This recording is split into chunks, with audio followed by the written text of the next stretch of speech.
आज इलाहाबाद का विकास, आप चले जाइए, आप सड़कों पे चले जाइए, अल्लाहपुर चले जाइए, दारागंज चले जाइए, कन्नलगंज चले जाइए, आप देखिए सड़कों के हालात क्या हैं।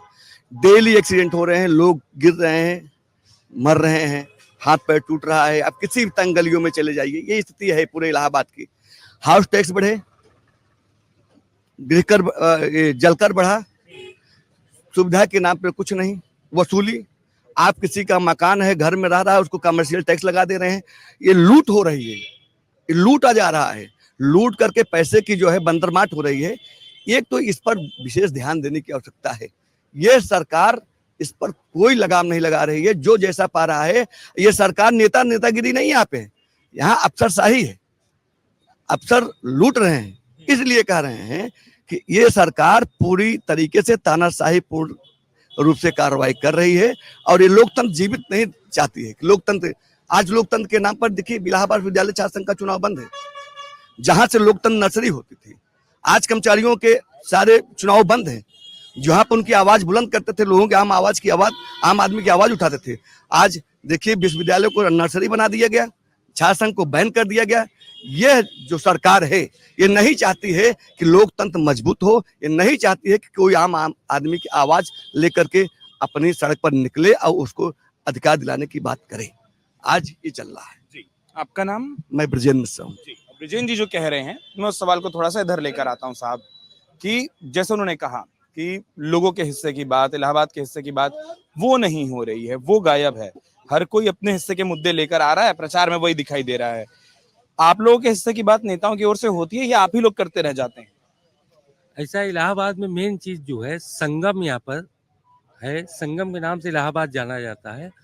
अभी भी आप संगम जाकर देखिए, वहाँ कोई बेसिक सुविधा नहीं है। वहाँ पीने का पानी नहीं है, कोई शेड नहीं है संगम पे।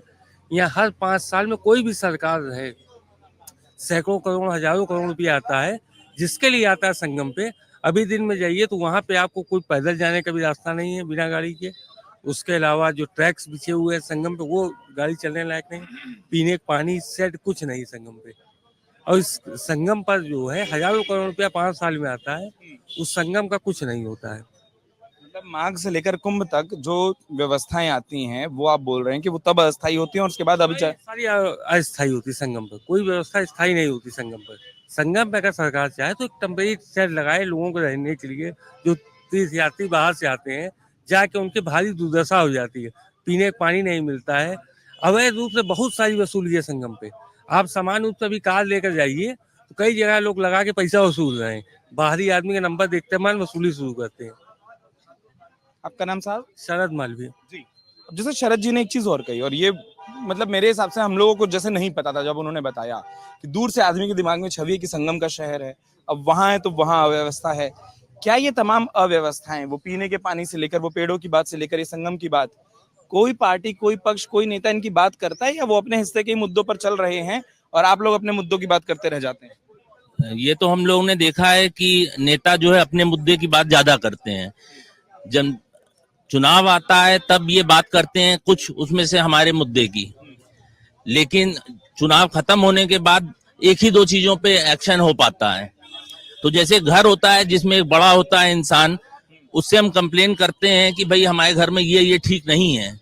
वैसे अगर हम लें तो अपनी सरकार से एकदम हम कंप्लेन कर सकते हैं कि ये सब ठीक नहीं है, ये चीजें बदली जाएं। तो अगर हम जो है वो उनसे कंप्लेन करते हैं तो उनको हमारी बात सुननी पड़ेगी। विकास होना चाहिए, विकास जरूरी है, लेकिन पर्यावरण को देखते हुए, पर्यावरण को नुकसान पहुंचा के नहीं। रोड चौड़ीकरण होना चाहिए, लेकिन लोगों के घर तोड़ के नहीं। जो बुजुर्ग लोग रहते हैं घरों में, अगर उनका आधा घर तोड़ दिया जाएगा तो कैसे बनवाएंगे इस उम्र में?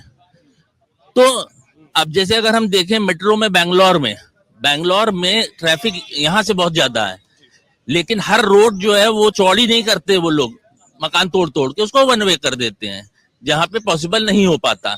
यहाँ इनका क्या है कि जो भी रोड जो है जो कंजेस्टेड है, उसको जो है मकान दोनों तरफ के तोड़ के चौड़ी कर दो।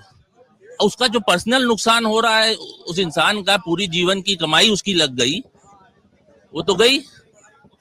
फिर कहाँ अस्पताल बनना है, कहाँ नहीं बनना है। आपने एक पतली सड़क पे पहले तो अस्पताल का प्रपोजल दे दिया, जैसे हमारी चिंतामणि रोड है फॉर एग्जाम्पल। अब वहां भीड़ लगने लगी।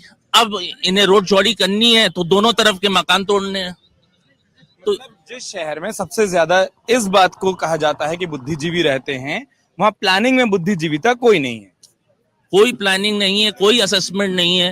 रोड का असेसमेंट किए बिना सिर्फ ये वाली रोड करनी है, ये वाली रोड करनी है, एक अधिकारी अपने मन के हिसाब से निकल जाता है, देखता है अच्छा इस रोड पे थोड़ी सी भीड़ है, इसको चौड़ी कर देते हैं। असेसमेंट के प्रॉपर रूल्स हैं, रेगुलेशंस हैं, कैसे असेसमेंट किया जाए रोड का, कितनी यहाँ लागू नहीं। यहाँ लागू नहीं है। आपका नाम साहब? डॉक्टर अभिनव टंडन। अब अभिनव जी से भी बात की, आपके पास आता हूं साहब।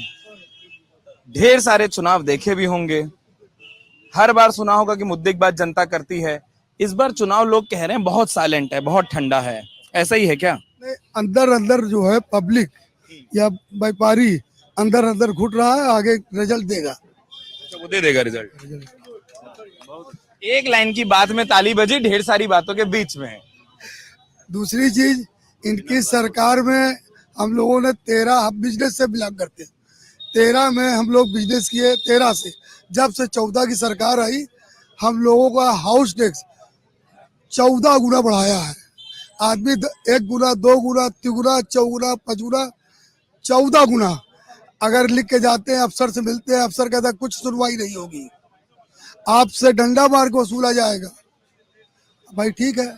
इसी तरह स्टेशन, रेलवे स्टेशन आप देखा है, सिटी साइड एक गेट था 4 नंबर, ये चिढ़ के मारे उसको बंद कर दिया, इसलिए कि जवाहरलाल नेहरू का बनाया हुआ रेलवे स्टेशन है।